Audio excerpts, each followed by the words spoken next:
Bonjour et bienvenue à ce second webinaire Spékio Covid-19, plateforme de suivi de la pandémie pour les Genevoises et les Genevois. Alors avant toute chose, avec l'ensemble de l'équipe Spékio, on vous remercie chaleureusement d'être connectés aujourd'hui et bien sûr de votre engagement dans nos études depuis le début de la pandémie. Et pour ce nouveau temps d'échange en ligne, on tenait à mettre l'accent sur différentes thématiques qui concernent plus directement les enfants, les adolescentes et les adolescents. D'une part, la question de leur vaccination, ce qu'on a pu aussi observer dans les crèches et dans les écoles, et aussi la question de savoir comment tout simplement ils et elles vont, et comprendre quelles incidences la crise a pu avoir sur leur mode de vie, leur bien-être en termes de santé mentale, et ce non seulement au présent, mais aussi face à l'avenir. D'ailleurs, peut-être que par chance, des enfants et des ados sont connectés aujourd'hui, ce serait fantastique, et si c'est le cas, alors vraiment on les encourage vivement à s'exprimer ici. Et pour répondre à vos interrogations aujourd'hui, pour réfléchir ensemble à ces sujets, on a le plaisir d'avoir avec nous 4 professionnels de la santé, des HUG, qui conduisent nos études sur le Covid et travaillent au contact des plus jeunes. Docteur Elsa Lort, bonjour. Vous êtes épidémiologue, chef de projet de l'étude Serokov Schools dans les crèches et dans les écoles genevoises. Docteur Arnaud L'Huillier, bonjour. Vous êtes médecin adjoint agrégé à l'unité d'infectiologie pédiatrique et d'ailleurs membre aussi de la Task Force Suisse Covid-19. Docteur Rémi Barre, bonjour. Bonjour. Vous êtes pédopsychiatre et responsable de l'unité d'hospitalisation du service de psychiatrie de l'enfant et de l'adolescent. On salue aussi la professeure Silvia Stringini de Loin, responsable de l'unité d'épidémiologie populationnelle, qui était navrée. Elle était au programme, ne pouvait pas être avec nous aujourd'hui. Et on a la chance de recevoir le professeur Idriss Guessous, co-investigateur principal du projet Spékio avec Silvia Stringini. Bonjour, professeur Guessous. Bonjour. Vous êtes médecin-chef de service de médecine de premier recours, des HUG, au sein duquel vous dirigez notamment une consultation sur le post-Covid ou Covid long. Et c'est une chance de vous avoir parce que le post-Covid touche aussi les plus jeunes. Et avec vos équipes, vous avez également créé la plateforme Raphaël, première plateforme d'échange en ligne sur les symptômes liés à ce post-Covid. On le rementionnera en fin d'événement ou en cours d'événement. Et avec ces projets, donc Raphaël et Spékio, au-delà du suivi et de l'information médicale, l'idée est de créer un espace de dialogue, un espace d'échange, un lien de proximité entre le corps médical, les chercheuses, les chercheurs et l'ensemble de la population. Et c'est précisément le but d'un webinaire comme aujourd'hui. Alors, juste avant de vous passer la parole, professeur Guessous, je vais juste rappeler des petites modalités pratiques par rapport à ce webinaire qui est prévu de durer à peu près 1h30. Quelques questions reçues à l'avance seront d'abord posées à chacune des intervenantes et intervenants pour rentrer dans la matière thématique. Et puis, on prendra au maximum vos questions par l'onglet questions qui est situé à droite de votre écran pour les participantes et participants, par lequel vous pouvez nous poser vos questions. C'est le but aussi de l'exercice. Et puis, vous pouvez aussi voter parmi ces questions pour en faire remonter certaines en priorité. Donc, on fera tout notre possible sur ce temps pour vous répondre et prendre en compte un maximum de vos interrogations. On ne pourra bien sûr pas prendre toutes vos situations personnelles sur ce temps-là en compte, mais on vous proposera des éléments de réponse ultérieurement via les actualités qu'on poste sur Spékio Covid-19. Dans la partie actualité, donc moi je m'appelle Antoine Ball, je vais m'occuper de la modération aujourd'hui avec Hélène Besson à mes côtés et Guillaume Carnegie du service digital qui ne sont pas visibles mais qui sont là pour m'aider. Et professeur Guessous, je vous laisse la parole. Merci infiniment Antoine, j'espère effectivement que vous me voyez bien, vous m'entendez bien. Antoine, vous avez déjà cité et remercié des personnes qu'on ne voit pas forcément ici. Je me permets de les remercier à nouveau. Silvia Stringini, qui est la professeure et responsable de l'UEP et qui effectivement n'a pas pu participer à ce webinaire et elle nous manque évidemment. On imagine qu'elle pourra suivre en tout cas le webinaire en replay puisqu'il sera aussi rediffusé. Et maintenant, l'heure est venue de vous remercier, de participer, j'allais dire de vous accueillir. Mais en fait, vous savez que Spékio et Spékio Covid, en fait, c'est votre plateforme. Donc, merci de nous accueillir. Et moi, personnellement, en tant que chef du service de médecine de premier recours, mais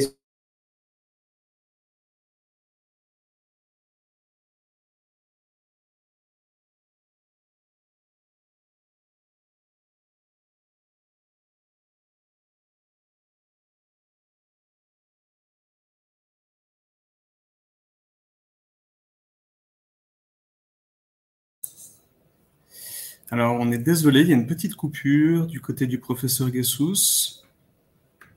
Professeur Guessous, est-ce que vous nous entendez? Ça a l'air de bloquer pour l'instant.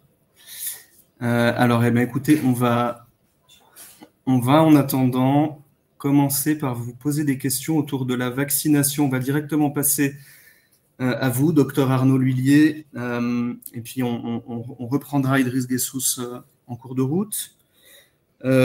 Par rapport donc aux mesures qui viennent de se mettre en place en Suisse, hein, on est face à une réouverture, une fin des restrictions.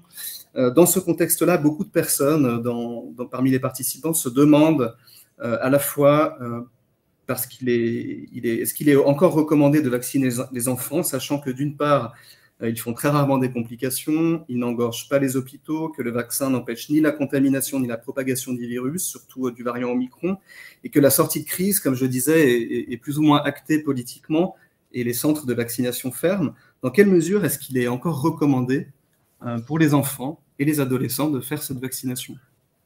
Alors, c'est une excellente question. C'est vrai que quand on parle de est-ce qu'il faut vacciner les enfants ou pas, il faut vraiment que le bénéfice et l'enfant soit au centre du débat. Il y a eu beaucoup de considérations politiques de est-ce qu'il faut vacciner les enfants pour augmenter le taux de vaccination de la Suisse qui était vraiment plutôt à la traîne au niveau européen, ou pour protéger les adultes qui sont en contact avec les enfants et qui peuvent potentiellement faire des formes plus graves. Et ça, je pense que ça ne doit pas faire partie du débat. Vraiment, quand on décide si on veut vacciner son enfant ou pas, il faut penser, est-ce que mon enfant va bénéficier de la vaccination? Et dans ce contexte-là, c'est vrai que le contexte de la sortie de crise, comme on peut l'appeler, il devient peut-être un petit peu secondaire. Donc pourquoi est-ce qu'on vaccinerait son enfant? Certes, on voit que quelles que soient les catégories d'âge, plus les gens qui s'infectent avec le Covid sont âgés, plus ils ont des chances de faire des formes graves. Et c'est pour ça que le bénéfice du vaccin est clairement supérieur chez les personnes les plus âgées, et plus on descend dans les catégories d'âge, plus le bénéfice devient modeste. Et chez les enfants, c'est vrai que le bénéfice est relativement modeste. On a peu de formes graves, comme vous dites, et quand on pense à pourquoi est-ce qu'il faut vacciner les enfants, il y a finalement, je dirais, 3 choses qu'on a envie d'éviter. On a envie d'éviter une hospitalisation pour un Covid aigu sévère, qui survient dans, on imagine, entre environ 1 cas sur 1000 ou un petit peu moins. Donc c'est quand même des choses assez rares, mais à l'échelle de la population suisse, où on a environ 1 million d'enfants, ça fait quand même, finalement, si tous s'infectent, beaucoup d'hospitalisations. Ensuite, on a envie d'éviter ces syndromes inflammatoires multisystémiques qui surviennent 3 à 6 semaines après l'infection, qui sont des maladies aussi rares, on estime environ à 0,1%, donc 1 pour 1000 enfants infectés, et qui est une forme de réaction auto-immune qui survient après l'infection. Ce sont des maladies qui sont aussi sévères et qu'on aurait envie d'éviter. Et la troisième problématique principale des enfants, c'est le risque de Covid long. Alors c'est très difficile et je pense que le professeur Guessous en parlera un petit peu plus, c'est très difficile de chiffrer la prévalence du Covid long chez les enfants, parce que c'est des symptômes qui sont assez peu spécifiques, et donc on a des énormes variations dans les études qu'on a. Mais c'est finalement les 3 problématiques qui nous embêtent le plus avec le Covid pédiatrique. C'est un Covid aigu qui serait sévère, ce syndrome inflammatoire multisystémique qui survient après la phase aiguë, et le Covid long.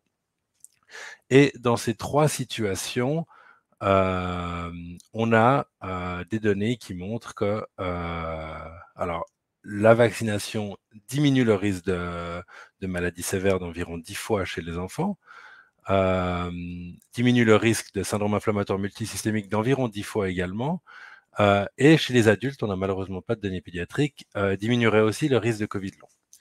Maintenant, comme vous l'avez dit, reste quand même des choses qui sont rares, et dans la prise de décision, c'est important que les familles décident.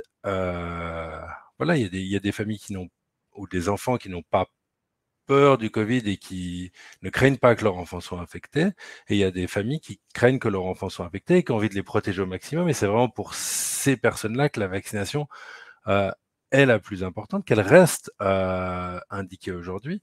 Mais par contre, pour ceux qui sont hésitants, faut vraiment réfléchir au point de vue individuel pour les familles. Est-ce que je veux vacciner mon enfant ou pas pour le protéger, pour diminuer le risque de ces complications, qui sont certes rares, mais à l'échelle suisse, ça fait quand même finalement beaucoup d'enfants.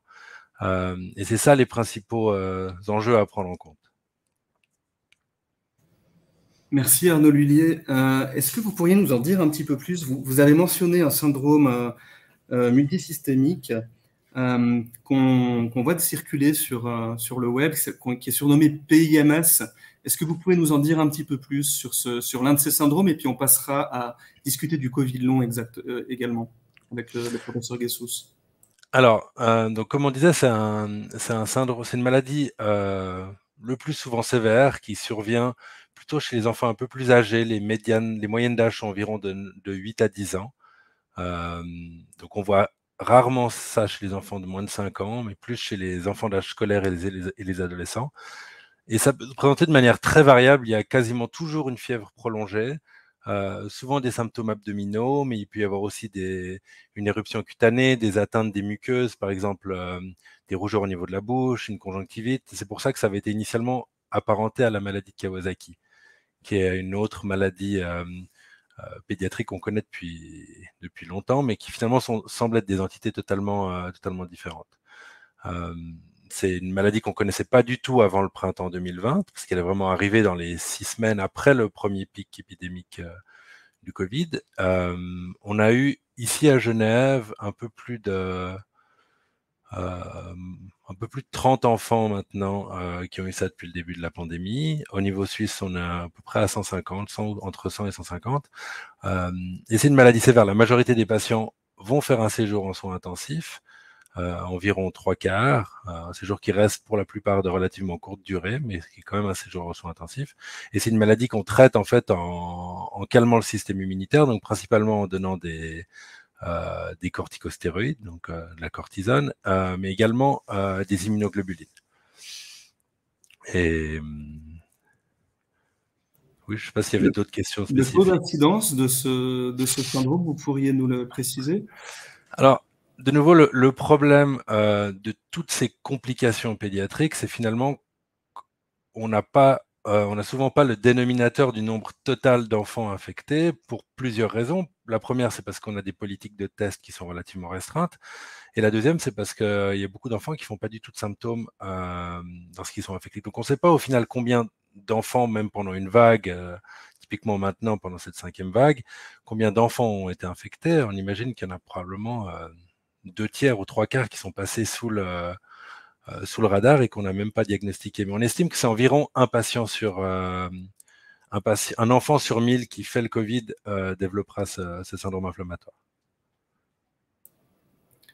Professeur Guessous, est-ce que vous voudriez rebondir par rapport à ce syndrome-là, en lien peut-être aussi avec l'autre incidence qu'il y a et dont vous vous occupez au sein de votre consultation, qui est le Covid long? Alors c'est vrai que là, déjà je m'excuse pour la coupure Internet qui devait arriver à ce moment-là, mais j'espère que vous avez accueilli tous nos participants de la meilleure façon. En fait, cette thématique, c'est vraiment nos collègues pédiatres qui sont les experts, Arnaud, la professeure Clara Post-Weber, évidemment. On peut imaginer, en tout cas ma lecture, c'est qu'il y a un spectrum de sévérité entre effectivement une exposition au SARS sans même que vous le réalisez, jusqu'à des syndromes inflammatoires très importants. Et en fait, Specchio, votre participation nous aide très concrètement à comprendre ces différents niveaux de sévérité, de durée aussi de la maladie. Et c'est vrai que le syndrome inflammatoire est peut-être une expression sévère, très intense, d'autres mécanismes que l'on rencontre dans le Covid long. Et peut-être qu'on va réussir à faire des liens entre ces différentes entités, de quelque chose de très sévère à quelque chose d'absolument léger, et pour aussi expliquer le Covid long. Pour le Covid long, je crois, Antoine, vous aviez la question chez les enfants. Là aussi, les HUG ont mis très rapidement une consultation en place pour le Covid long chez les enfants. Globalement, et de nouveau, grâce aux études Specchio, là il faut le dire, notamment Specchio Kids, nous avons l'impression que le Covid long 1 existe chez les enfants et les adolescents, et qu'il y a une marge on va dire, d'une proportion d'enfants avec le Covid long, donc qui ont été infectés, jusqu'à 12% chez les adolescents, jusqu'à 3% chez les plus jeunes.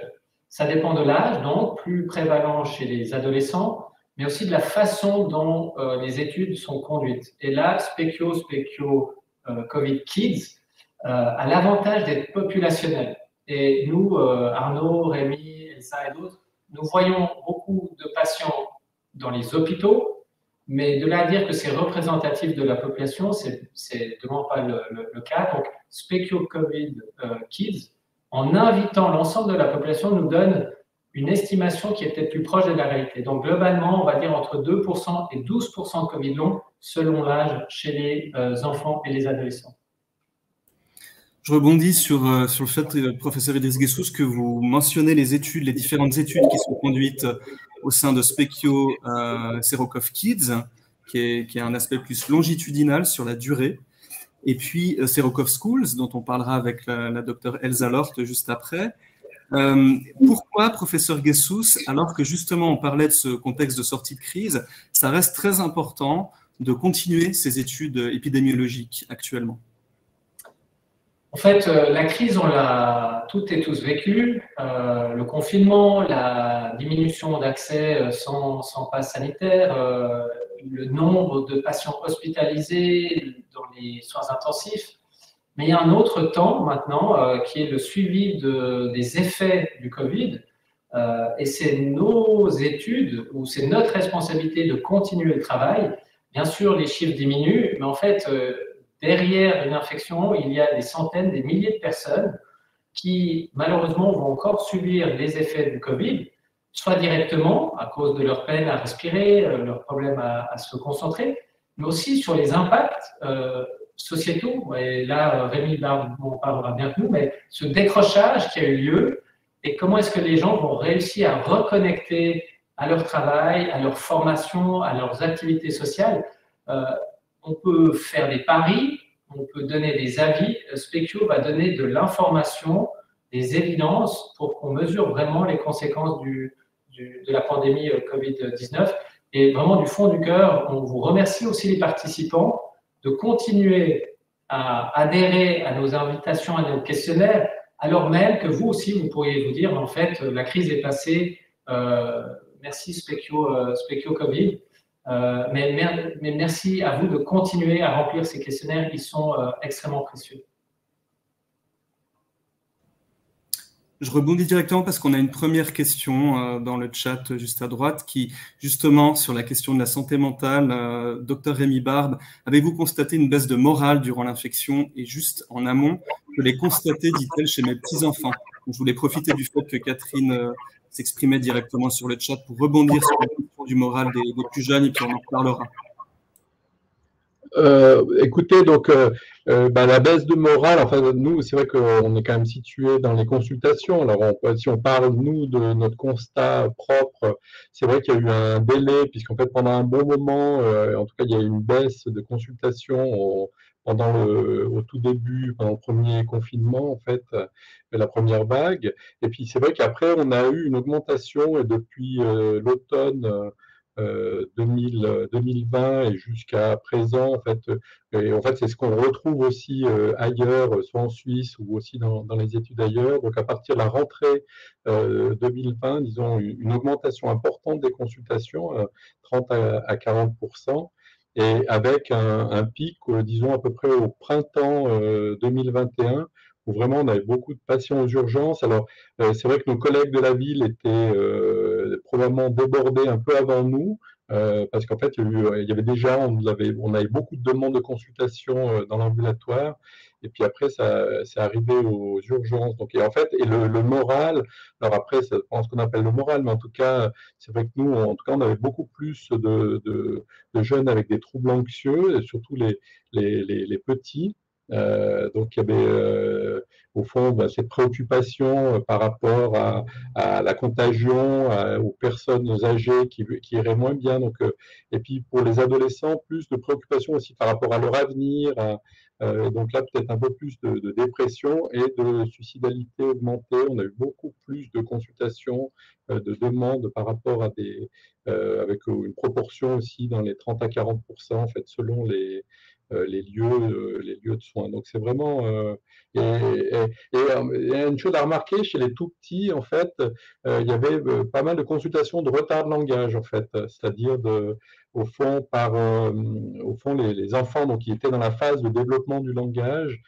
C'est comme si ce changement de leur mode d'interaction avec l'environnement social, moins de sorties, et donc, et en fait, il continue d'y avoir des consultations, une augmentation des consultations pour les tout petits, pour des retards de langage, plus que d'habitude. Et puis, bon, enfin, il y a aussi les troubles alimentaires, on a une augmentation assez marquée, en fait. Et ça, docteur Rémy Bas, quelles sont les demandes, les souffrances particulières que vous avez pu noter, vous, en tant que pédopsychiatre en consultation, par rapport à ces demandes d'adolescents? Alors, comme je disais un peu avant, par rapport aux adolescents, donc c'est vrai qu'il y avait vraiment une dépressivité augmentée, et donc les études assez rapidement ont montré une prévalence avec une fréquence dans la population générale de 30 à 40% d'augmentation de dépression, ce qui est beaucoup, hein, c'est-à-dire que parce que c'est déjà quelque chose qui est assez fréquent chez les adolescents, mais donc on avait une augmentation de 30 à 40%, et puis vraiment des consultations aux urgences pour des problématiques suicidaires de manière vraiment augmentée. On a dû, par exemple aux urgences à Genève, augmenter le nombre de personnes qui étaient aux urgences, parce qu'en fait, on n'était pas organisé pour faire face à autant aux urgences qu'on avait. Donc, au printemps et jusqu'au début de l'été, il y avait vraiment, c'était 2 à 3 fois plus fréquent pendant quelques mois, en tout cas, le nombre de patients aux urgences, en fait. Quels sont, docteur Rémy Bas, les facteurs les plus déterminants par rapport à l'impact sur la santé mentale durant cette pandémie? Bon, c'est des choses que, bon, alors pour les enfants, mais aussi pour les adultes. Mais en fait, c'est vrai qu'il y a eu le changement de l'organisation du mode de vie, en fait, une grande coupure par rapport à la socialisation, hein, c'est-à-dire avec leurs amis. Et on sait que les enfants, particulièrement les adolescents, les pères, c'est extrêmement important. Donc, il y a eu, en tout cas pendant la période, donc une coupure avec les pères. Finalement, la perte des activités de loisirs, hein, qui sont aussi extrêmement importantes, le fait d'aller à l'extérieur, faire du sport, et qui en fait ont vraiment, vraiment c'est un changement d'organisation, et puis le fait d'être aussi un peu tout le monde à la maison dans des lieux de vie qui n'étaient pas organisés pour que tout le monde soit là, entre les jeunes qui devaient suivre l'école à la maison, les parents qui devaient travailler depuis la maison. Ça favorisait les conflits, et donc dans certaines familles, ça a même fait augmenter les violences familiales.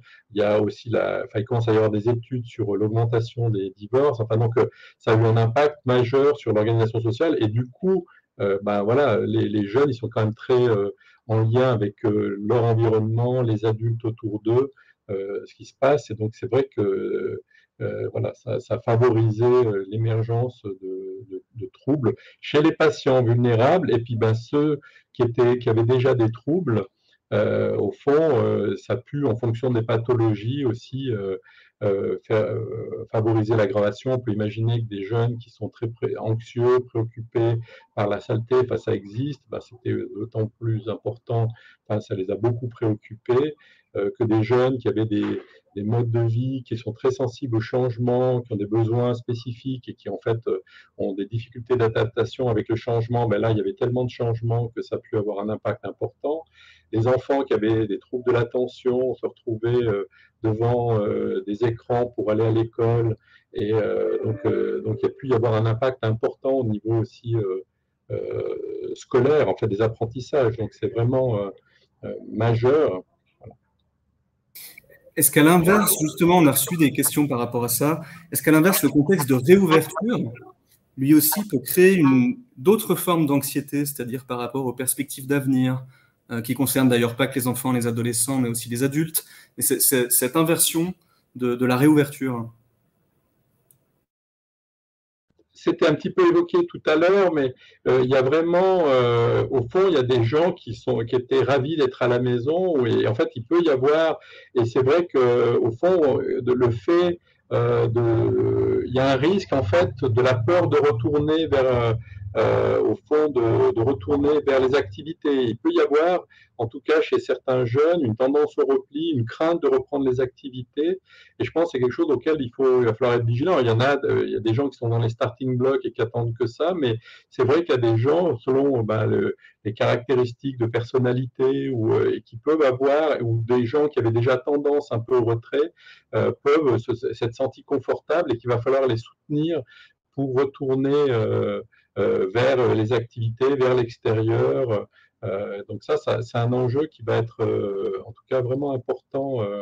Et puis, un enjeu aussi, c'est qu'il y a eu une surconsommation des écrans, hein, parce qu'en fait, il y a donc au fond, même l'école, tout était sur l'écran, donc il y avait quasiment, je crois, le nombre d'heures passées sur les écrans d'être majeur. Et puis c'est vrai qu'il y a quelque chose où il va falloir pouvoir refaire une transition. Et donc, et au fond, d'ailleurs, l'utilisation des écrans, il n'y avait pas que du mauvais, hein, parce que ça a été la source de socialisation pour beaucoup de jeunes, en fait. Hein. C'est-à-dire que, au fond, les jeux en ligne, c'était au fond une opportunité pour eux de rencontrer leurs camarades. Enfin, c'était donc il y avait, voilà, c'est vraiment important mais en tout cas, maintenant, il va falloir essayer de les sevrer un petit peu. Alors, on sait que c'est pas tout simple, et pour les adultes non plus. Hein, donc, c'est pas que pour les adolescents. Puis j'aurais quand même une question à vous poser sur les recommandations que vous pourriez donner aux adolescentes et adolescents qui nous écoutent, mais aussi leurs familles. Comment vous travaillez avec eux? Quelles recommandations vous pouvez leur donner par rapport à ce mal-être potentiel qui a pu s'installer de manière plus aiguë avec la pandémie? C'est vrai que ce qu'il faut vraiment garder à l'esprit, c'est que parce qu'on a tendance des fois à focaliser beaucoup sur les adolescents, les enfants, mais au fond, ils sont très miroirs de ce qui se passe autour d'eux. Hein, c'est-à-dire que des fois, on a tendance à localiser chez eux la souffrance, mais au fond, ils sont le miroir de la souffrance qu'il y a dans leur environnement. Et donc, il y a vraiment quelque chose qui est essentiel, c'est comment les adultes autour d'eux se positionnent et vont. Hein, c'est quelque chose de central, parce que ils nous regardent, hein, donc et ils nous écoutent. Et donc, il y a vraiment quelque chose, et en tout cas de comment on se situe nous par rapport aux différentes règles, différentes choses. Enfin, il y a vraiment quelque chose, en tout cas, pour les adultes, à être vigilants et avoir, disons, dans leur attitude plutôt positive, de les tourner vers l'avenir. Donc ça, disons, c'est une règle, disons, d'hygiène de vie, et vraiment soutenir, parce que je disais avant, hein, cette reprise des activités vers l'extérieur, en fait, le plus possible, et puis d'essayer. Alors, je pense que c'était déjà présent pendant la pandémie. Enfin, ceux qui sont plus impliqués, au fond, d'une manière ou d'une autre, contribuer, apporter de l'aide, au fond, ça leur a donné, enfin, c'était un facteur de résilience importante qui leur donnait, essayer de soutenir leur investissement aussi vis-à-vis des autres, en fait. Et puis, oui, bon, oui, allez-y. Oui, je rebondis sur un exemple qui est apparu dans la fenêtre de questions. Toujours pour vous, Rémi Barbe. Eva, par exemple, s'inquiète parce que son fils de 8 ans a peur de faire la bise ou d'entrer en contact avec autrui par peur du Covid. Qu'est-ce que vous dites à une participante qui s'inquiète comme ça? Alors, c'est vraiment, c'est au fond, quand on a des événements comme ça majeurs qui se passent, qui concernent l'ensemble de la société, en fait, ça a un impact majeur sur les valeurs d'une génération, en fait. Donc, il y a ces phénomènes un peu générationnels, et que, au fond, on peut se dire que avant le 11 septembre et après le 11 septembre, il y a eu une relation au monde qui a changé, et que du coup, toute une génération va avoir des relations différentes par rapport à l'environnement, et qu'au fond, il y aura quelque chose de marqué qui aura touché cette génération. Et au fond, c'est vrai qu'un des enjeux majeurs pour la génération qui aura vécu comme ça dans son développement la pandémie. Alors pour nous tous, mais probablement plus pour ceux qui étaient en période de développement, c'est ce qu'on entend là, c'est-à-dire au fond cette confiance, méfiance vis-à-vis de l'autre, et qu'il y a quelque chose en tout cas qui a été, on leur a dit des choses, les autres étaient, voilà, ils ont dû s'éloigner, on a arrêté de faire un certain nombre de choses, et en fait il va falloir les accompagner pour reprendre confiance, c'est-à-dire que, mais c'est vrai que, en tout cas, ils auront vécu 2 ans dans un environnement où il y a la méfiance de l'autre, la confiance, enfin on a tous vécu là-dedans, mais eux, ils étaient dans une période où ils constituaient leur relation au monde, et donc du coup, ça va avoir un effet, c'est-à-dire qu'on verra, enfin c'est difficile encore pour l'instant, on peut imaginer, mais en tout cas, ça va avoir un effet. Mais en même temps, voilà, c'est comme quand il y a une appréhension, quand dans un enfant qui se développe, on lui prend la main, on l'aide à traverser, quoi. Et puis, et donc il y a quelque chose où il va falloir les accompagner et tenir compte de ces préoccupations. Merci, docteur Rémi Barbe. Je vous signale juste qu'on va poster dans le chat des questions un certain nombre de ressources vers lesquelles peuvent se tourner les parents et les adolescents directement. Il y a beaucoup de ressources qui existent à Genève, téléphoniques, sur des sites. On va vous les poster, comme ça vous avez ces ressources directement sous la main. Et puis je rebondis sur cette question du bien-être mental, mais aussi par rapport à la question de la vaccination. On va faire le lien là avec vous, docteur Arnaud L'Huillier. 2 questions qui ont été posées: comment respecter l'autonomie de mon fils adolescent qui ne veut pas se faire vacciner, et comment encourager, avec des mots simples, à le faire?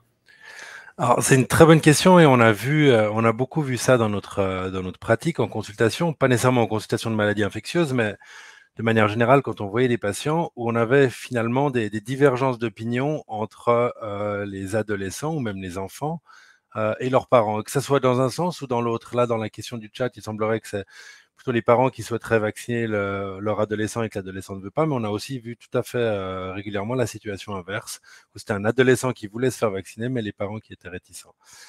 Ce que je pourrais suggérer pour commencer, déjà savoir si l'enfant en question ou l'adolescent a fait un Covid documenté par PCR ou par test rapide, parce qu'actuellement, on pense qu'il y a la majorité des enfants sur le territoire genevois qui ont été exposés au Covid. Peut-être qu'ils n'ont pas fait de symptômes, donc s'il n'y a pas eu de test rapide ou de PCR positif, peut-être faire une sérologie, et si dans ce cas-là, la sérologie est positive, ou si on a une évidence d'infection dans le passé, dans ce cas-là, il n'y a pas vraiment d'indication de vacciner malgré tout. On a l'impression qu'une infection précédente par le virus protège les enfants tout aussi bien que la vaccination. Donc, ce serait peut-être quelque chose qui pourrait être considéré pour finalement satisfaire les 2 côtés. Ça va rassurer les parents parce qu'ils savent désormais que leur enfant est probablement protégé contre une maladie sévère en cas de réinfection, mais aussi rassurer l'enfant qui se dit qu'il n'a pas besoin de se faire vacciner, qui n'est plus en conflit avec ses parents.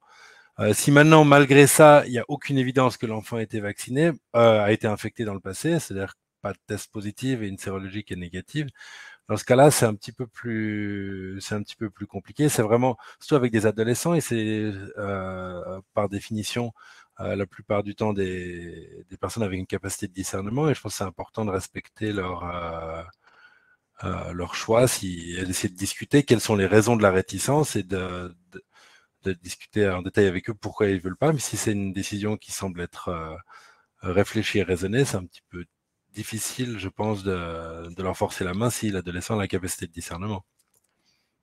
Je ne sais pas si Rémi veut ajouter quelque chose en particulier là-dessus, mais...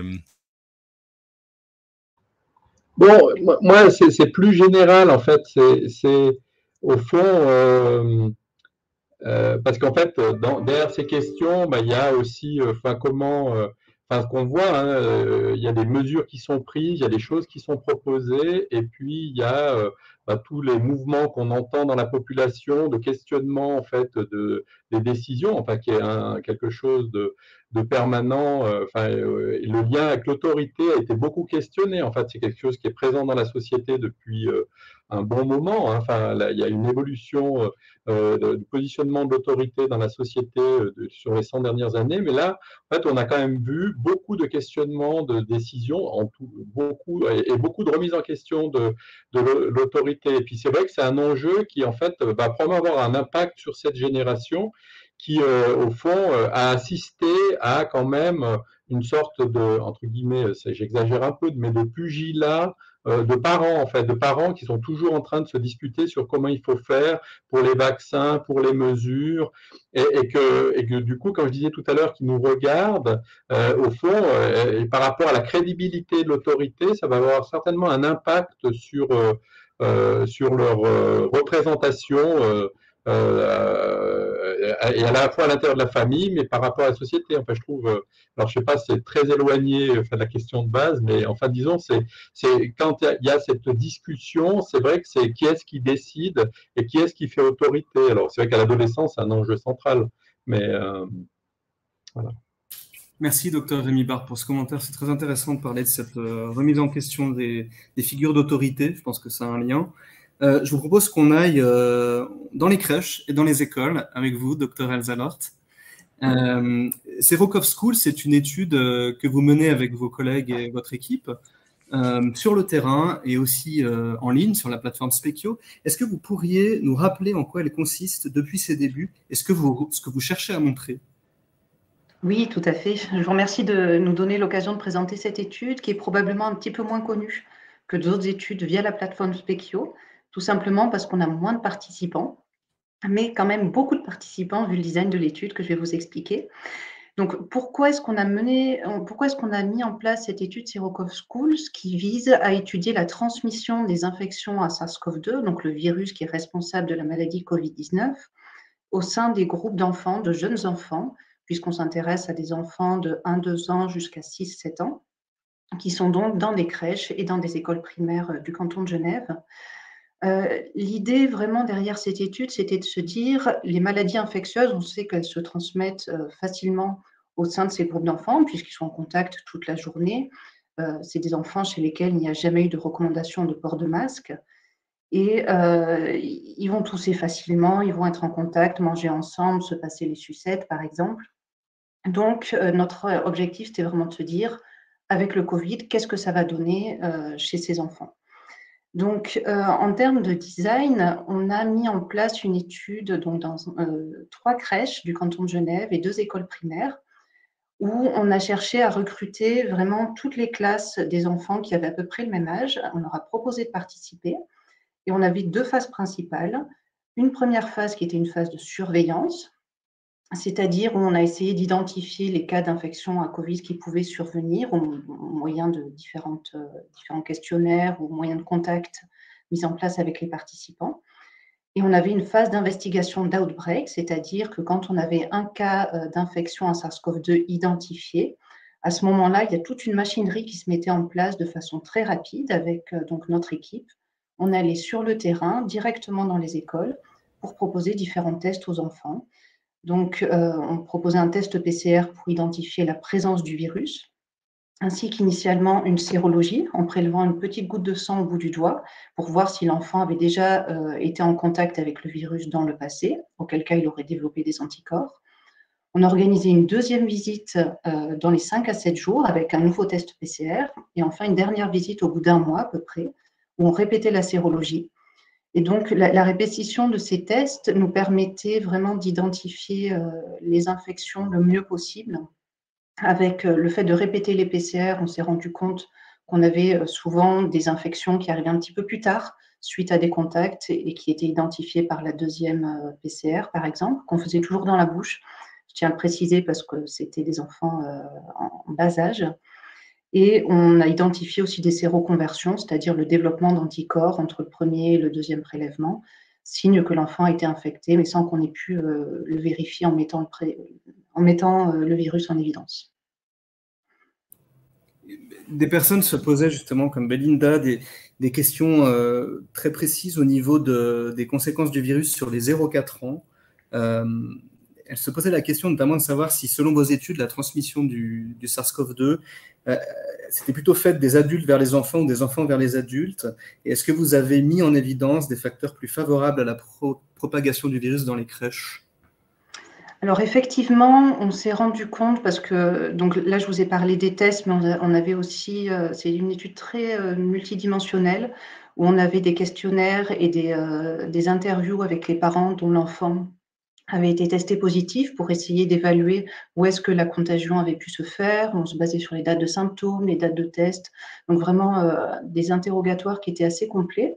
On se basait aussi sur le type de virus qu'on avait retrouvé, notamment le variant, et puis on arrivait même à voir en détail la carte d'identité du virus, et donc les sérologies. Et tout ça mis l'un dans l'autre, ça nous permettait vraiment de dire, ah ben tiens, là on a l'impression que l'infection elle est passée de l'enseignant vers un enfant, ou d'un enfant vers l'enseignant. Donc parfois ce n'était pas possible, tout simplement. Mais on a quand même mis en place des infections qui allaient dans tous les sens, c'est-à-dire des enfants vers d'autres enfants, des enfants vers des adultes, et des adultes vers les enfants. Et on a mis en évidence en particulier beaucoup d'infections qui étaient ramenées à la maison par les enfants qui étaient donc scolarisés ou qui fréquentaient les crèches. Avec notamment la dernière vague Omicron, on a eu une transmissibilité qui était largement augmentée par rapport aux variants qu'on avait vus précédemment. Et donc, on a vu beaucoup de parents, même vaccinés, même triplement vaccinés, chez qui on a retrouvé cette infection avec Omicron. En ce qui concerne la deuxième partie de la question, donc sur qu'est-ce qu'on peut mettre en place pour protéger ces jeunes enfants, c'est toujours compliqué, parce que c'est des jeunes enfants, on ne va pas leur mettre de masque. Par contre, je pense que pour les protéger un maximum, il faut que les adultes qui s'occupent d'eux portent les masques au maximum, soient vaccinés. Il y a des études qui montrent que plus les professeurs, par exemple, dans des écoles sont vaccinés, plus ils vont protéger les enfants, même si loin d'être une protection parfaite. La ventilation, c'est quelque chose d'important aussi, mais qui n'est pas toujours facile à mettre en œuvre, surtout quand on a des édifices qui ne sont pas forcément prévus ou pensés pour ça initialement. Voilà, je pense qu'on est un petit peu limité. Il y a aussi ce concept de bulle, c'est-à-dire d'essayer de mettre des groupes d'enfants ensemble, d'éviter de mixer, de mélanger les différents groupes d'enfants entre eux. Ça, c'est quelque chose qui a été fait dans un certain nombre d'établissements, et dont on a l'impression que c'est relativement efficace pour en tout cas limiter les contagions. Par contre, on sait que de façon assez pragmatique, dans les crèches, souvent le matin, les enfants sont accueillis tous ensemble jusqu'à être dispatchés dans leurs différents groupes, et le soir également. Donc on est bien conscient qu'il y a la réalité et puis ce qu'on aimerait faire pour protéger les enfants un maximum. Docteur Arnaud Lhuillier, vous vouliez rebondir sur ce point?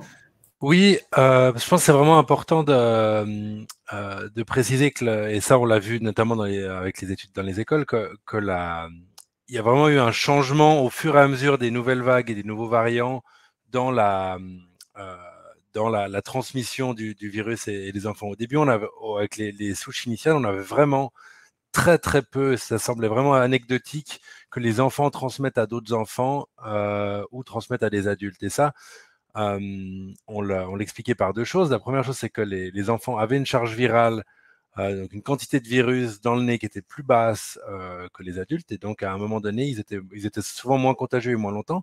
Et l'autre chose, c'était qu'en cas d'exposition au virus, les enfants avaient la moitié moins de chances de s'infecter que les adultes. Par exemple, quand il y avait un adulte qui revenait à la maison avec le Covid, les enfants qui vivaient sous le même toit avaient 2 fois moins de chances de s'infecter que les adultes.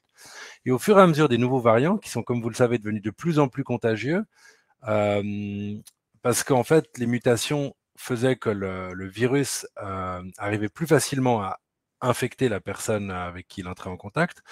On a vu qu'en fait, pour une exposition donnée, les enfants qui étaient moins susceptibles le devenaient de plus en plus, et les enfants qui, même s'ils avaient une charge virale plus basse, quand ils exposaient d'autres gens, comme l'entourage était plus susceptible, eh ben, l'entourage s'infectait plus. Et c'est clair que maintenant, on le voyait déjà avec Delta, mais de manière encore plus impressionnante avec Omicron, il y a clairement une transmission d'enfant à enfant et d'enfant à adulte, qu'on voyait quasiment pas au début. Et c'est ça qui explique pourquoi le nombre de cas dans les écoles et dans les crèches a été aussi élevé ces dernières semaines et ces derniers mois. Il y a vraiment eu un changement de l'épidémiologie avec l'évolution du virus. Et ce qu'on disait en début de la pandémie n'est plus vrai, en fait. Professeur Guessous, vous vouliez rebondir? Je voulais poser une question à Arnaud et à Elsa, puis j'imagine un peu la réponse. Il y a aussi le changement du confinement, la fermeture des écoles, en plus du variant lui-même. Est-ce que Specchio Covid Schools va aussi permettre de distinguer l'effet variant, la transformation du virus lui-même, de l'effet organisation sociale? Est-ce qu'aujourd'hui, il est tout aussi facile pour un parent de ne pas envoyer son enfant à la crèche lorsqu'il a un début de rhume qu'il y a quelques semaines? Donc, est-ce que Schools investigue aussi ces domaines-là?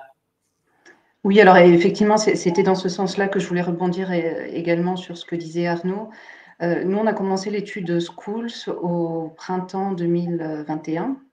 Donc, au moment, le premier outbreak qu'on a eu, c'était un variant alpha. Donc, je ne vais pas me prononcer sur ce qui était en cours avant parce que je n'ai pas de données de Genève pour le faire. Mais en tout cas, on avait vraiment vu cette évolution et il faut mettre un petit peu les choses en perspective dans le sens où les écoles n'ont quasiment pas été fermées à Genève, si ce n'est vraiment au tout début de la pandémie, au printemps 2020. Depuis, les écoles sont restées ouvertes, alors avec des protocoles qui ont pu changer, et puis on voit, ça continue à changer, hein. Une adaptation des mesures par les instances qui gèrent les écoles à Genève au fur et à mesure de l'évolution des choses.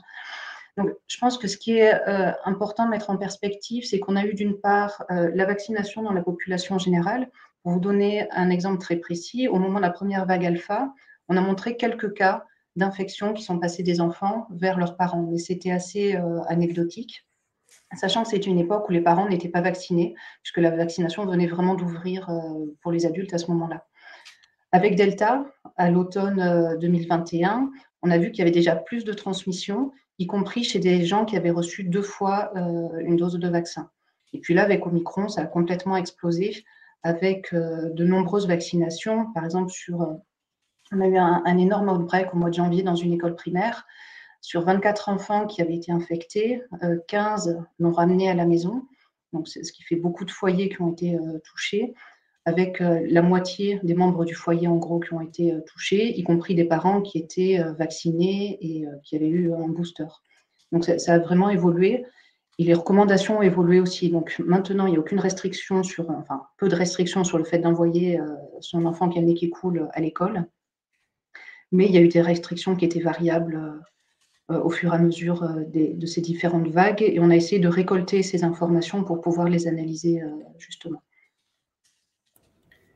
Qu'est-ce qui vous a le plus frappé, Dr Elsa Lorz, sur le terrain, de travailler avec des enfants, justement, pendant cette période de pandémie? Qu'est-ce que vous avez dû mettre en place et qu'est-ce qui vous a surpris le plus? Qu'est-ce qui vous a étonné en tant que chercheuse? Alors, ce qu'on a dû mettre en place, je dirais, c'est vraiment essayer d'établir une relation de confiance avec les enfants, avec les familles, avec les enseignants, les éducateurs, avec tous les membres des écoles. Parce que c'est jamais simple pour un parent de confier son enfant pour une étude comme ça, avec surtout des prélèvements qui sont faits de façon répétée. On sait que ça a demandé beaucoup de confiance de leur part. Et on les en remercie beaucoup. Je pense qu'on a eu la chance d'avoir une super équipe avec des infirmières et des médecins qui faisaient les prélèvements sur le terrain, qui étaient vraiment à l'écoute des enfants et qui prenaient le temps de parler avec eux, leur expliquer ce qui se passait. Et on n'est jamais allé contre la volonté des enfants, bien évidemment.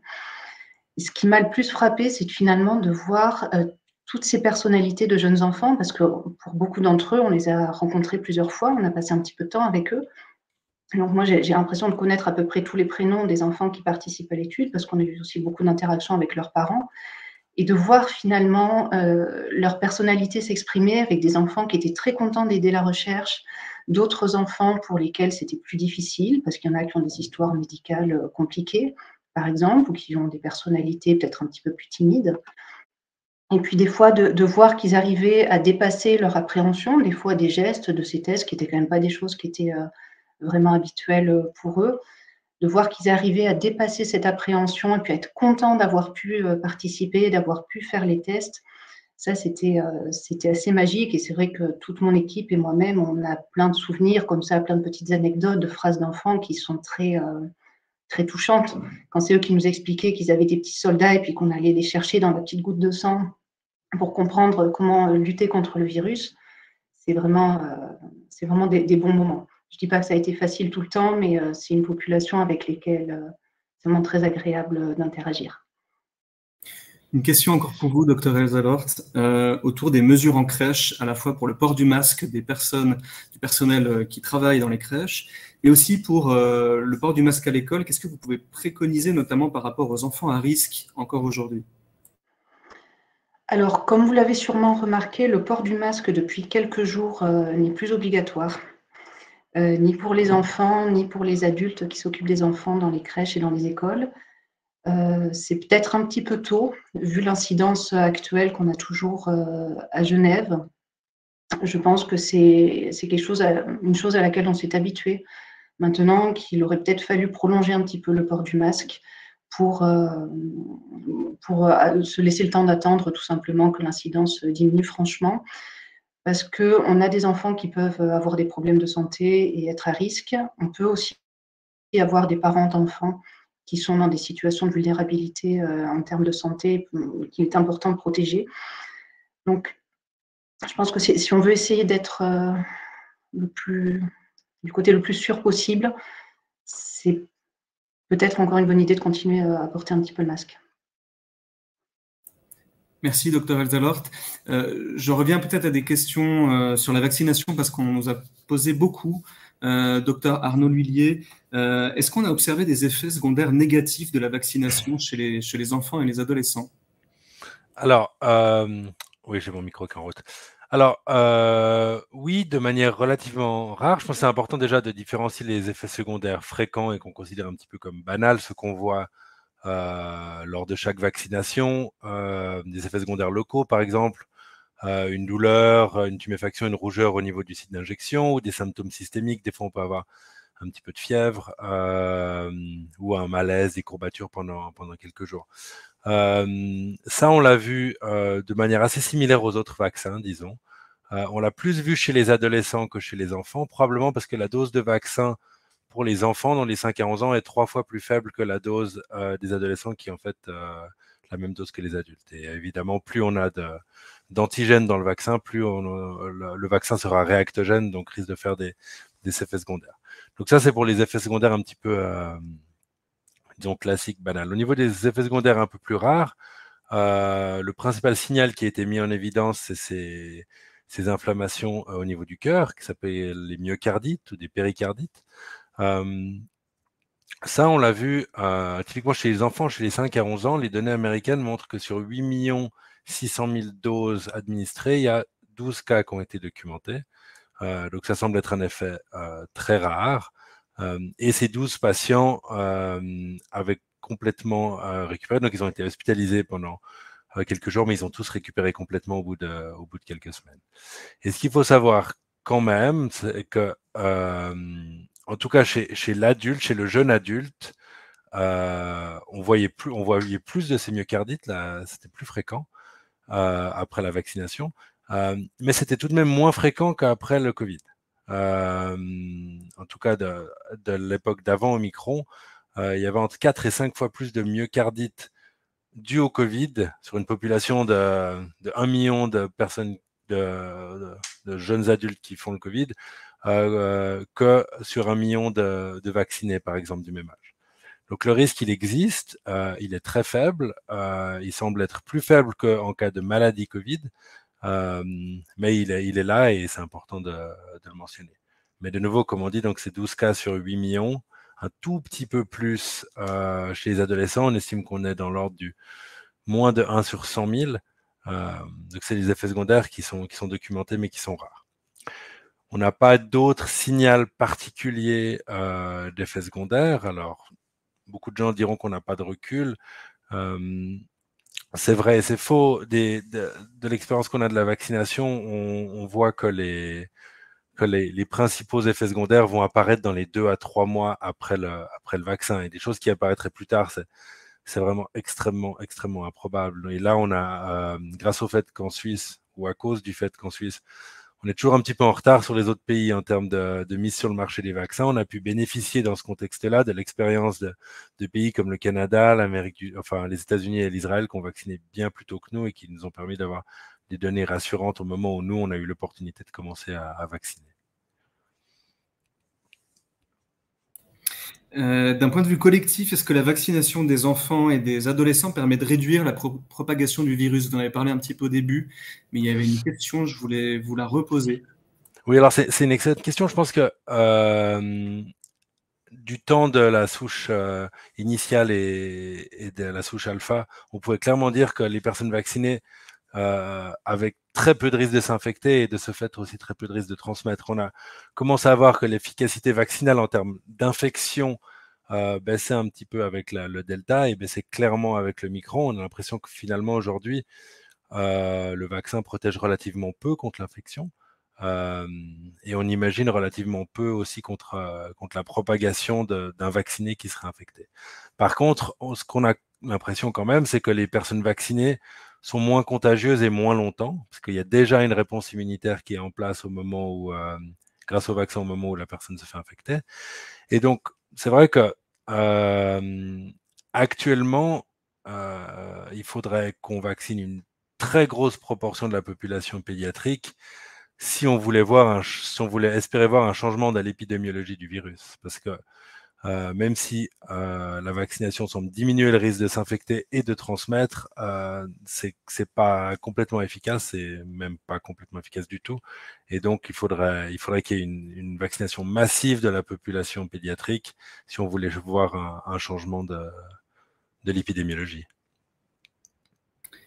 Et puis, je rebondis sur une question clinique assez précise qui nous a été posée par une participante sur la fréquence d'apparition d'urticaire pendant cette crise. Est-ce qu'elle a pu être liée à la vaccination?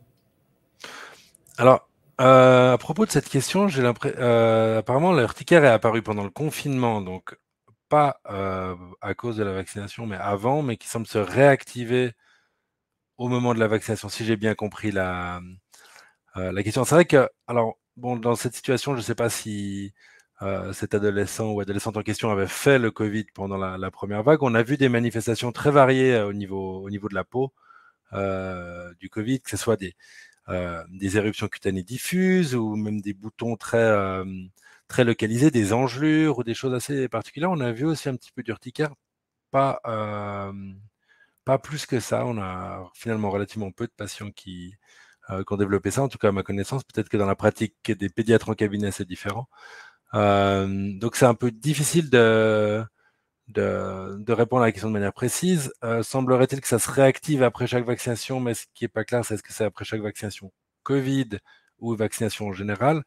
Et je ne sais pas si cet adolescent ou adolescente a eu l'occasion de voir un dermatologue, mais je pense que ça permettrait peut-être d'avancer et de mieux comprendre ce qui se passe. Aussi en fonction de la durée de l'éruption cutanée, c'est quelque chose qui est très transitoire ou c'est quelque chose qui dure plusieurs jours ou plusieurs semaines après une vaccination. Ça semble assez inhabituel en tout cas. Merci, docteur Arnaud Lhuillier, pour cette réponse précise. Avant qu'on prenne encore d'autres questions, je voulais juste prévenir nos participantes et participants qu'on lance un petit sondage dans la partie sondage qu'ils peuvent trouver à droite aussi, donc qui sont bienvenus pour répondre à quelques petites questions qu'on leur pose. Voilà. Et puis, d'une manière générale, il y a une question globale que je vous pose à toutes et tous. Comment et pourquoi sensibiliser les jeunes à la prévention du Covid alors que la situation actuelle donne l'impression que la maladie n'existe moins, ou en tout cas pas plus, mais moins. J'aimerais peut-être qu'on continue d'insister sur ce point.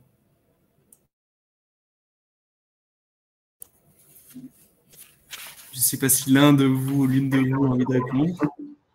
Bon, je peux peut-être commencer, je n'ai pas parlé depuis un petit moment, mais en tout cas, c'est vrai que c'est intéressant cette question on a entendu, voilà, il y a les mesures qui sont il y a les obligations et puis les recommandations, et puis du coup, il n'y a plus d'obligations, et puis les mesures s'arrêtent, et puis on entend qu'en fait, pour certaines parties de la population, ça pourrait être encore pertinent, en fait, puisque le virus continue de circuler et peut avoir des implications importantes pour des personnes à risque. Et donc, du coup, je pense que je crois que c'est là où l'information et la responsabilité individuelle, du coup, entrent plus en ligne de compte. Donc, je crois que c'est important que les gens continuent d'être tenus au courant des enjeux. Enfin, par exemple, si ce qu'on a entendu avant, il y a quelqu'un qui est à risque dans une famille où il y a une vulnérabilité même pour un enfant, et qu'au fond, même si ce n'est pas obligatoire, qu'il puisse prendre soin de lui ou des gens autour de lui, plus sur un mode de responsabilité individuelle. Et donc ça, c'est quand même intéressant par rapport à l'autonomie et au fond, le fait qu'il y ait des règles, des grandes règles, les politiques, mais en même temps, il y a des réalités. Enfin, pas tout le monde a le même mode de vie en fonction des risques qu'il a, quoi. Donc c'est important, en fait, ce que je voulais dire, c'est important vraiment d'en parler avec les jeunes, de les informer. Enfin, je crois que mais comme les adultes aussi, hein, parce que tout le monde est un peu adolescent dans une situation comme ça. Enfin, les cahiers au feu, les profs au milieu. Enfin,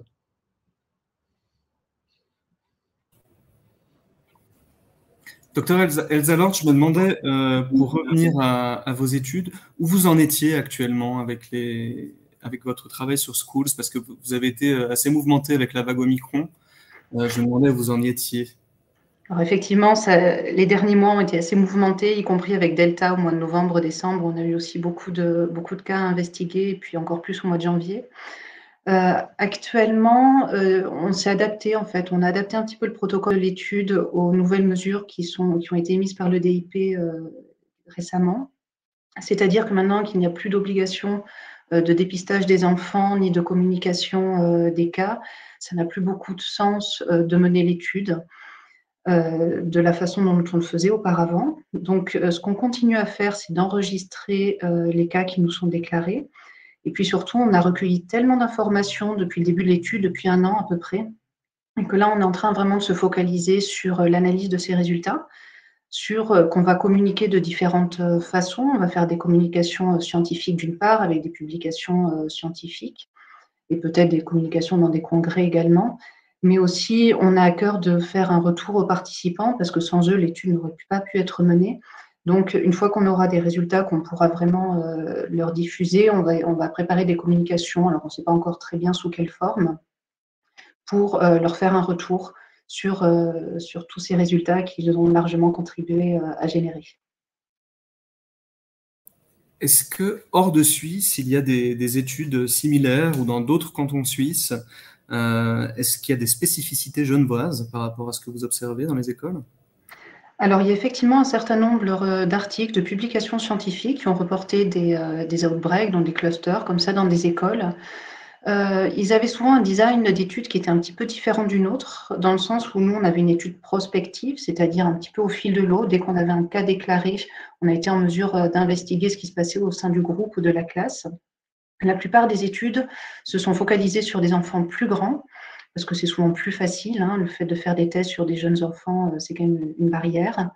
Et puis, ils avaient souvent un design rétrospectif, c'est-à-dire qu'ils identifiaient le fait qu'il y avait un cluster avec souvent un petit peu de décalage par rapport à ce qui s'était passé. Donc, je pense qu'on a une vraie valeur ajoutée avec cette étude Sirocco Schools, qui nous permet de limiter la sous-estimation des cas, comme ce qui pouvait être fait dans d'autres études. Et notamment aussi parce qu'on combine les tests PCR avec la sérologie. Et on a montré, notamment au début de l'étude, qu'avec la sérologie, on identifiait un nombre conséquent de cas qu'on n'avait pas mis en évidence avec les tests PCR. Je ne pense pas qu'on ait de spécificité particulière à Genève, c'est-à-dire que ce sont des jeunes enfants qui sont en contact toute la journée et qui jouent ensemble. On a des spécificités en termes de politique, ce qui a été mis en place, comme je le disais tout à l'heure, avec moins de fermetures d'établissements que dans d'autres pays, peut-être moins de fermetures de classes aussi, à l'heure actuelle en tout cas. Mais sinon, je n'ai pas d'argument pour dire que les petits Genevois et les petites Genevoises vont se comporter de façon différente de ce qui se passe hors de nos frontières. Je rebondis sur la question de la fermeture de l'école, fermeture ou ouverture de l'école. Est-ce que ça a été un facteur déterminant, à la fois en termes, là, par rapport à votre étude, mais aussi, Rémi Barbe, par rapport à la santé mentale des plus jeunes, le maintien de l'ouverture de l'école? C'est des questions aussi qui nous sont parvenues. Alors, je peux peut-être commencer, puis Rémi, je vous laisserai compléter. Je pense que le fait de maintenir les écoles, c'est quelque chose de fondamental, que ça participe vraiment du bien-être des enfants sur tout un tas de niveaux, y compris des jeunes enfants. Donc, l'idée, ça n'a jamais été de maintenir les écoles fermées, et je pense que sinon, il aurait fallu les garder fermées pendant 2 ans, et ce n'était ni réaliste ni souhaitable, bien évidemment. Oui, alors bon, enfin, je vais dans la même direction, hein, c'est-à-dire que enfin, on a eu de la chance qu'en Suisse, par rapport à d'autres pays, il y a eu en tout cas l'accent pour que les écoles ouvrent le plus rapidement possible. C'est vrai que c'était quand même, enfin, en plus les organisations, enfin, par rapport à l'aspect social, du lien avec l'extérieur, la socialisation, le rythme que ça crée et aussi les apprentissages. Hein, donc il y a vraiment, parce qu'il y a, enfin, disons, la capacité des écoles à s'adapter finalement au type d'enseignement a été très variée, quoi. Et donc c'est vraiment c'est essentiel d'avoir pu garder les écoles ouvertes. Alors, bon, on peut imaginer que dans un premier temps, tout le monde était un peu sidéré, mais je crois que alors, je ne sais pas si on a déjà, peut-être que j'étais pas assez attentif, mais des études pour savoir si enfin, à quel point, bon, on a entendu tout à l'heure, quand avec certains variants, enfin, quand il y avait un cluster, ça contaminait beaucoup de monde. Donc, c'est vrai qu'on peut imaginer que beaucoup de personnes ont été contaminées depuis enfin, les contaminations qui pouvaient se faire dans les écoles, pour en tout cas les variants les plus récents. Mais en tout cas, c'est vraiment. Et c'est important, enfin, moi, je trouve, pour l'avenir, hein, parce que j'espère qu'on aura une réflexion de la société sur les priorités qui ont été mises, comment elles ont été mises. Enfin, ça, c'est plus au-delà de l'aspect médical, mais l'aspect social sur les priorités qui ont été mises dans la société. Hein. C'est-à-dire que l'aspect psychologique est venu très tardivement, en fait. L'intérêt pour l'aspect psychologique est venu tardivement. Et qu'on peut s'interroger, enfin, pourquoi, et au fond sur enfin, qu'est-ce qui a été priorisé, et puis qu'il a fallu vraiment un bon moment que même dans les task force, il n'y a pas beaucoup il n'y avait même pas de psy, hein, donc au départ. Donc c'est quand même intéressant de pouvoir, enfin, c'est sur les représentations des priorités en fait. Merci, docteur Barbe. Professeur Guessous, est-ce que je me demandais comment vous pourriez peut-être rebondir sur l'étude Serokov Kids à ce titre, c'est-à-dire l'importance justement de regarder à long terme cette population et d'être en lien avec cette population jeune. Et je pense que l'avantage de ces plateformes, c'est d'avoir un suivi et d'évaluer l'impact des décisions qui ont été prises. Et il faut quand même qu'on se recontextualise un peu. Hein. La société était KO, les institutions sanitaires étaient au bout. Donc il a été des décisions difficiles à prendre qui aujourd'hui, dans le rétroscope,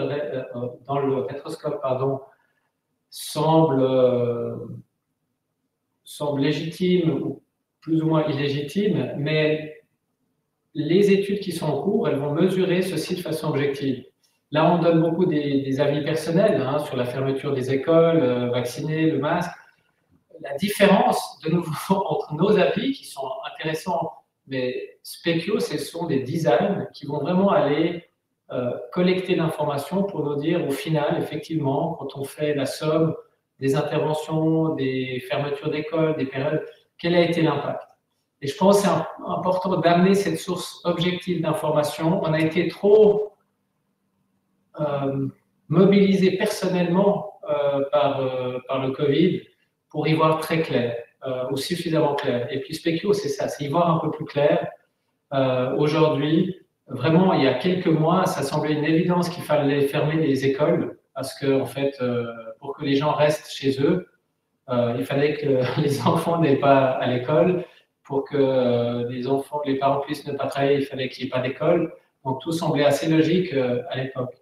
Mais donc pour moi, c'est ça, Serocov Kids. Et c'est aussi une plateforme, et Elsa vous me corrigez, mais qui permet de démarrer beaucoup plus vite des nouvelles investigations dans des domaines différents. Specchio a commencé avec Specchio Work, c'était les adultes, les travailleurs essentiels. Il y a eu ensuite la possibilité d'aller investiguer l'effet chez les enfants, kids, grâce à une plateforme qui était là, grâce à des participants qui étaient déjà dans Specchio et qui avaient des enfants, par exemple. Et puis, Specchio Schools, en fait, c'est des gens très intelligents, capables, qui étaient dans Specchio, beaucoup d'entre eux, qui avaient une plateforme, qui ont eu l'énergie d'aller faire en plus une étude d'investigation des clusters, alors tout le monde leur demandait, ou en tout cas que personne n'était totalement motivé à le faire. Et aujourd'hui, je suis... est-ce qu'on est réellement... est-ce que tout est derrière? Je suis incapable de vous dire. On a très peu de recul. Hein. Omicron, ça fait quoi? Quelques semaines qu'on est en train d'en sortir. Moi, je me souviens m'être autant trompé après Delta, en ne voyant pas venir Omicron, qu'aujourd'hui, je ne vois pas ce qui va venir dans quelques semaines. Mais la plateforme Specchio, c'est une plateforme qui est en veille et qui démarre sur différentes thématiques grâce à ce soir aux 73 personnes qui sont avec nous et grâce aux dizaines, en tout cas une dizaine de milliers de personnes qui sont dans la plateforme. Et pour moi, ça c'est fondamental parce que d'autres endroits n'ont pas réussi à démarrer aussi vite que le travail d'Elsa Lord, que le travail de Roxane, de Viviane et d'autres personnes pour investiguer des nouveaux champs que je suis incapable de définir aujourd'hui.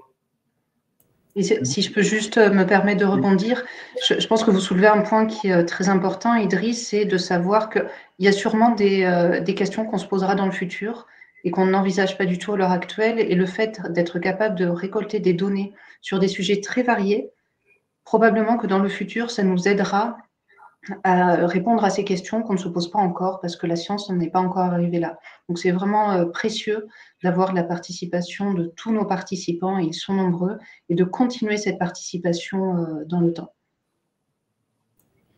J'ai encore une petite question à vous poser. Là, on parle évidemment, puisqu'on est là pour ça, de Covid-19.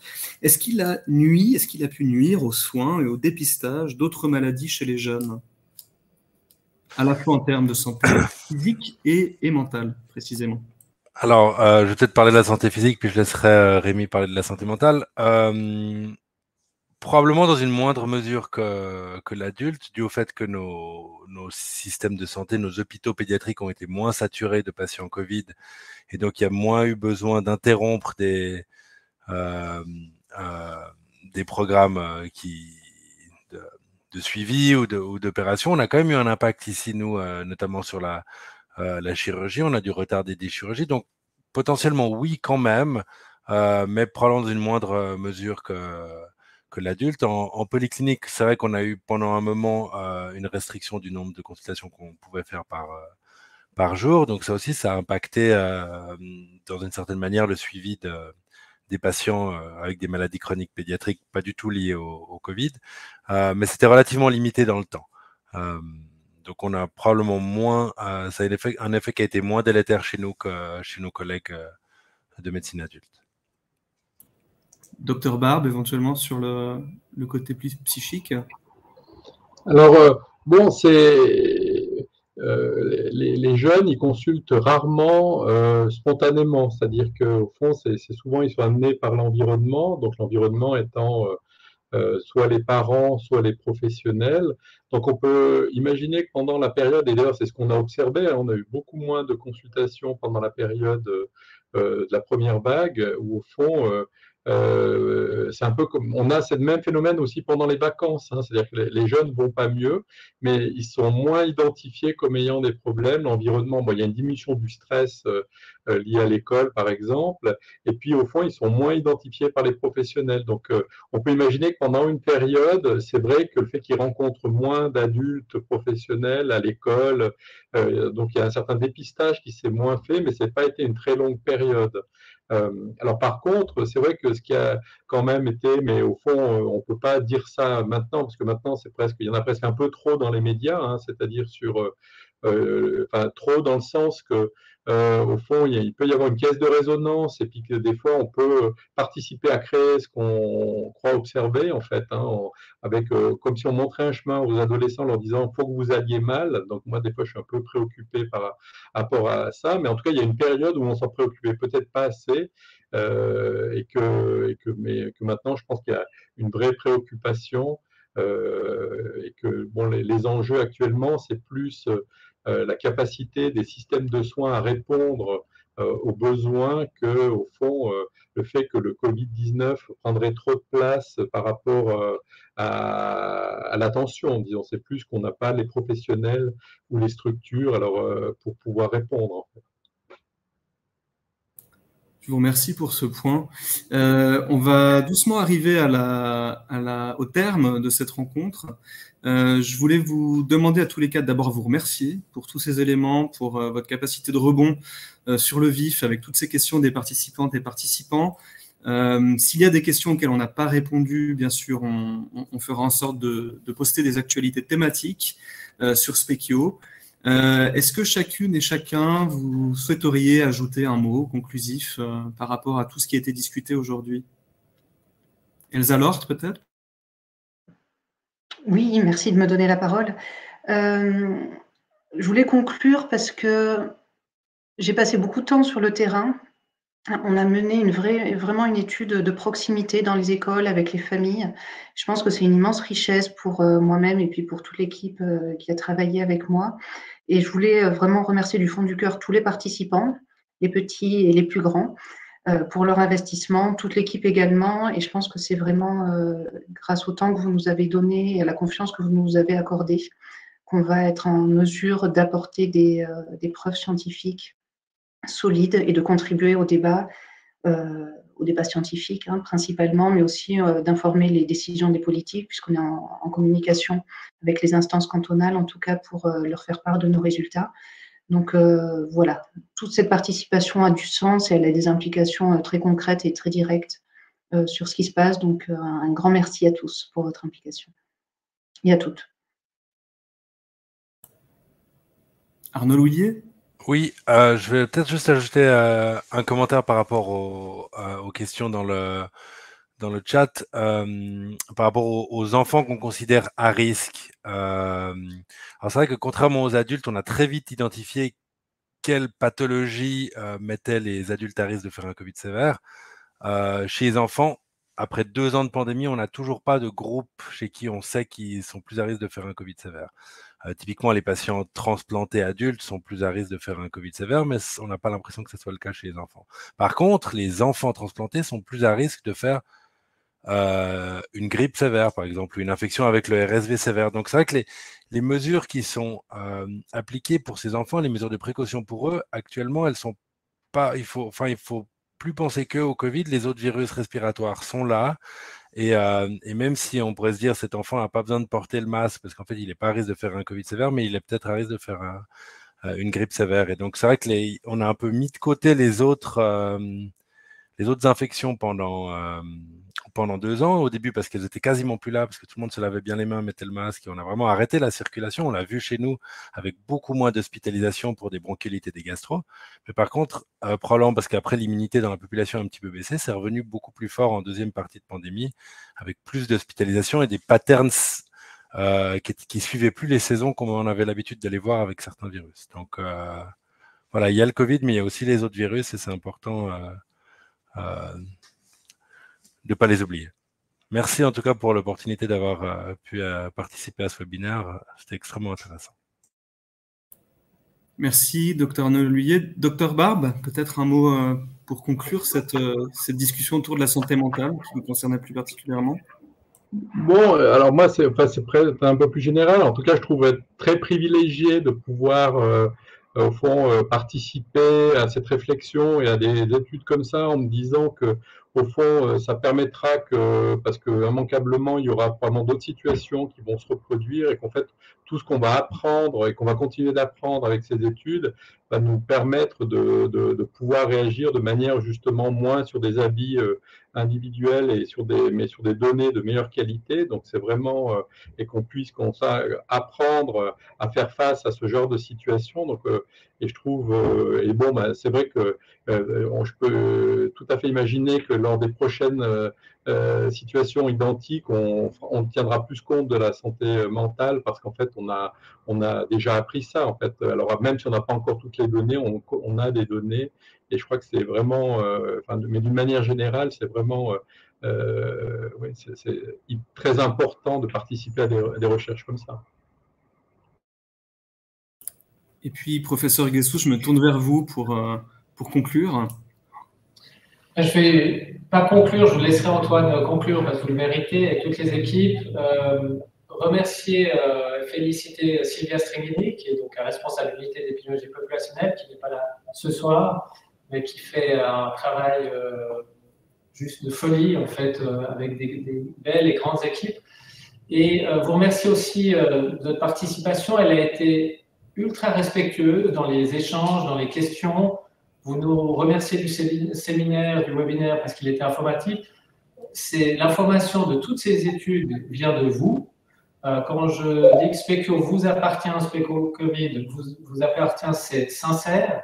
Vous nous donnez votre temps, vous répondez à des questionnaires qui sont nombreux, des échantillons de sang, des tests, et c'est extrêmement précieux. Et puis vraiment au minimum, l'organisation de webinaires comme ceci doit vous être fournie. Remercier aussi Arnaud qui a fait un travail aussi de dingue pour répondre aux différentes questions. Je crois que finalement, il y en aura assez peu non répondus à poster sur le site. Elsa, merci aussi. Et puis, une fois de plus, merci du fond du cœur. On se réjouit du prochain webinaire. Et vous avez vu, grâce à l'équipe, vous avez aussi la possibilité de voter sur une prochaine thématique. Merci pour l'organisation. Merci Antoine. Merci à chacune et chacun d'entre vous. Je remercie également toutes les participantes et les participants. Et je voudrais passer un mot aussi aux équipes de Specchio Covid-19, à toutes les personnes qui sont sur le terrain, derrière les ordinateurs, depuis maintenant 2 ans et qui continuent à travailler sur ces études. Je voudrais aussi vous attirer l'attention sur la page actualité qu'on s'efforce de mettre à jour pour vous donner des informations à la source scientifique. Il y a une page recherche également dans Specchio, sur laquelle on poste les différents articles qui sont publiés par les équipes de recherche. Et puis, il y aura un replay de ce webinaire automatiquement pour les personnes qui participent. Et puis, on s'efforcera de le poster nous-mêmes comme une actu sur le site Specchio Covid-19. Enfin, profitez de votre présence, professeur Guessous, pour revenir sur le Covid long et dire que, via Raphaël, vous aussi, vous organisez mensuellement des webinaires pour thématiser, sous-thématiser aussi, si j'ose dire, sur la question du Covid long, parce qu'il y a beaucoup à dire là aussi. Et le prochain rendez-vous, si je ne dis pas de bêtises, c'est le 9 mars. Voilà, je vous laisse peut-être juste nous répéter la thématique de ce webinaire-là. En fait, c'est tout à fait en lien avec les commentaires qui sont là. Ne pas se centrer sur l'agent pathogène uniquement le virus, mais sur ses conséquences. Et le 9 mars, nous discuterons et nous répondrons aux questions de l'impact sur ses activités professionnelles, sa capacité à continuer ses études, son impact sur sa vie sociale, comment rebondir, comment rester connecté si on a été déconnecté, parce que victime du Covid et du Covid long. Là, on aura différents intervenants, assez peu de médecins, quelques médecins, mais beaucoup de gens, on l'espère, des offices aussi, des caisses d'assurance, qui vont dire, mais en fait, voilà, quelles sont les démarches qui existent, comment se renseigner. Des gens de l'instruction publique, on a la grande chance d'avoir des partenaires de la jeunesse et notamment donc du DEP qui seront là pour dire quels sont les leviers qui existent quand on est étudiant, qu'on décroche, quand on est enseignant et qu'on a le Covid long.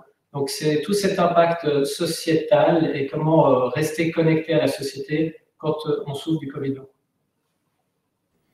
Merci beaucoup à tous les 4 et merci à tous les participantes et participants encore une fois et au plaisir de vous retrouver pour pour une prochaine rencontre en ligne.